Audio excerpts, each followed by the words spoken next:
जय बाबा गुरु गोरखनाथ। अरे माँ,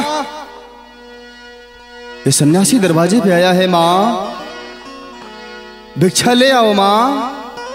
अरे जोगी बाबा, आई बैठी बाबा। ठीक है माँ। ऐसे तो हम देखो तनी बाबा कि आज कई दिन से हमरा गांव में घूम घूम के फेरी लगावो तनी। हमरा द्वार पे आज बड़ा भाग से आई बनी बाबा।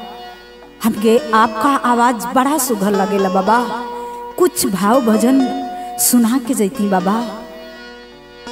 ठीक है माँ। ये जोगिया हमेशा ज्ञान की बात बताता है माँ। ले माँ, ये जोगिया आज तुम्हारे दरवाजे पर एक निर्गुण भजन सुनाता है। मेरी बातों को गौर से सुनना माँ। सुनाई बाबा। और हरिना हरिनी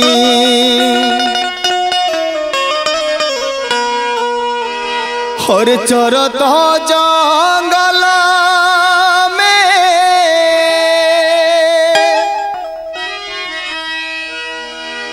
और व्याधा लगवले महाजल हो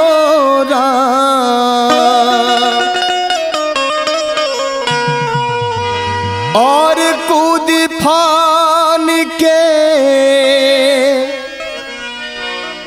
और हरिनी निकलनी आहरना के लागल गरे फंस राम।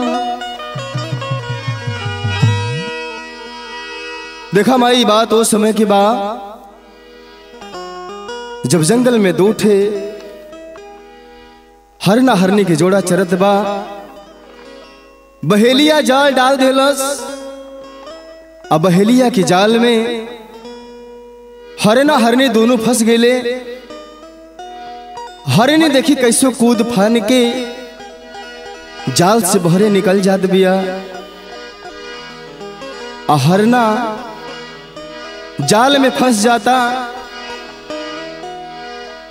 जैसे ही हरनी थोड़ी दूर जात बिया, देखी हरनी गर्भवती बिया।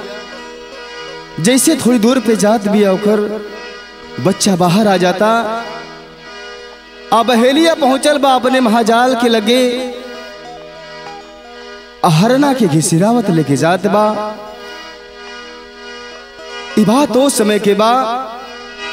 देखी हरनिया रो रो के वो बहेलिया से एगो बात कहले बा। का कहले बा माई? सुनाई बाबा। और गोदी में बालक लेके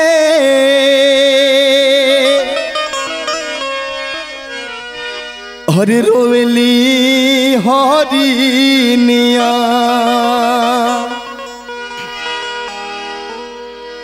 और गोदी में बालक लेके हर रोवेली हरिनिया। अरे कवना जंगलवा में जाइए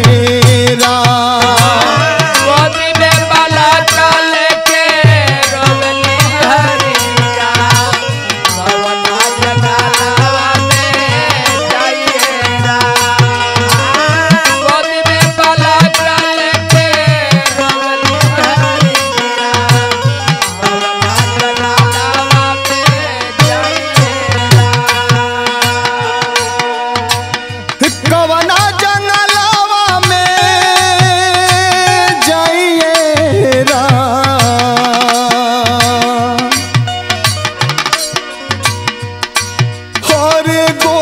बालक लेके रोवेली हरिनिया। कवना जंगलवा में जाइए राम। गोदी में हर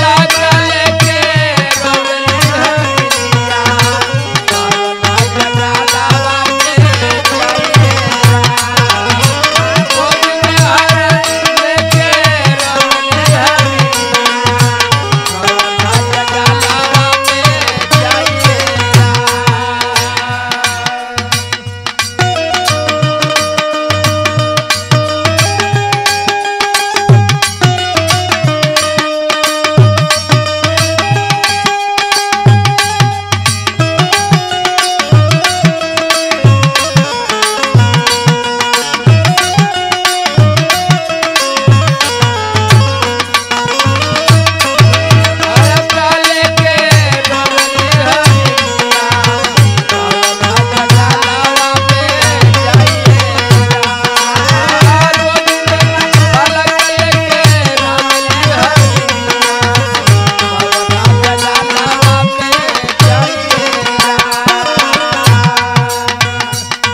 बाबा। बोला माई। रुआ बड़ा सुघर भजन सुनाओ तनी बाबा, एकरा आगे बताई बाबा। ठीक बा माई। देखा उ बहेलिया हरना के घिसिरावत लेके जात बा, पीछे पीछे हरनी जात बे और अपना स्वामी जी से एगो बात कहले बा। का कहती है माई? बताई बाबा। रोई रोई हरनी,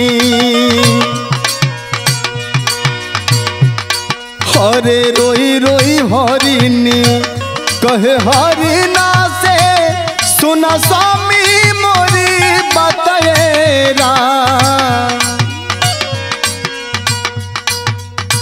रोई रोई हरनी, कहे हरना से सुना स्वामी मोरी बतेरा। और का कहती है माई? कहा कहे बाबा, आगे बताई। और व्याधा के घर में खरची रे नहीं खे, हाँ व्याधा के घर में खरची रे नहीं खे, बेची के खहे तोहार मसेरा।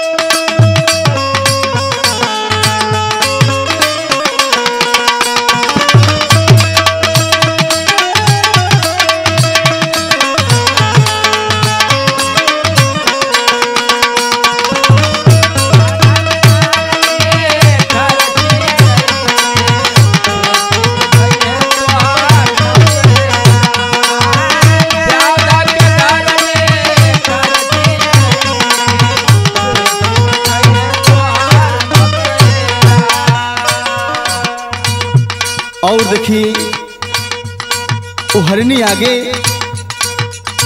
बहेलिया से का कहले बा माई? का कहले बा बाबा? हाथ जोड़ के और कहली हरनिया, और सुना भैया व्याधा मोरी बतेरा।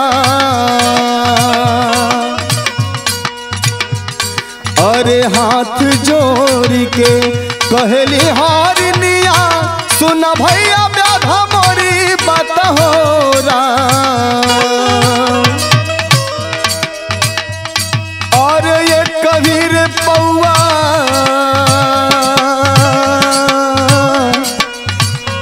अहै मासरे खातिर,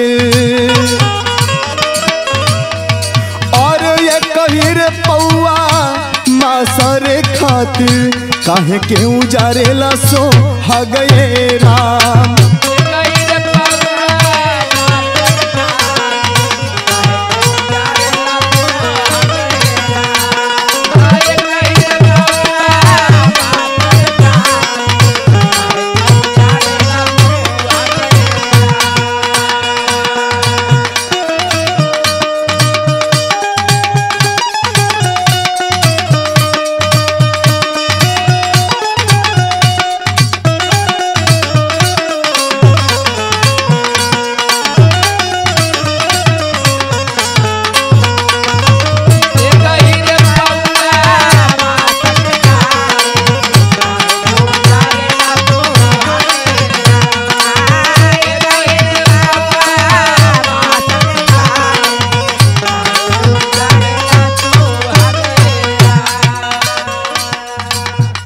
बड़ा सुंदर भजन सुनाओ तनी बाबा, और ही आगे बताई बाबा। ठीक बा माई। देखा वो हरनी आगे आगे वो बहेलिया से का कहत बिया, सुना का कहे बाबा? अरे ये तना बचन जब और सुने भैया व्याधा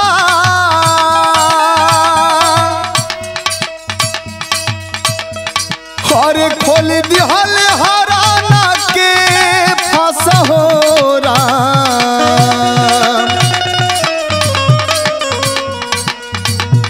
हरे इतना बचन जब सुने भैया व्याधा और खोल दिहल हराना के फंस हो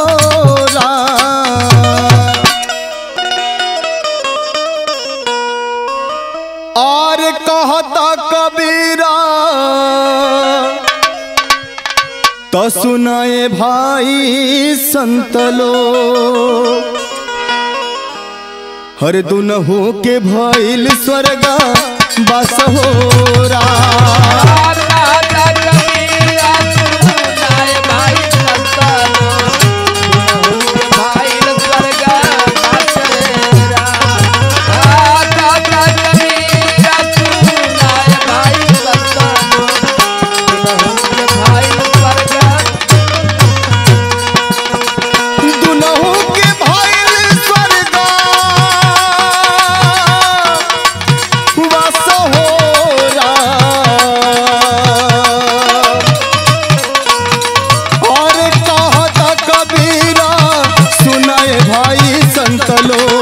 दुनहुन के भइले स्वर्ग बस हो राम कहता कबीरा सुनाए भाई संतलो दुनहुन के भइले स्वर्ग दुनहुन के भइले स्वर्ग दुनहुन के भइले स्वर्ग बस हो राम।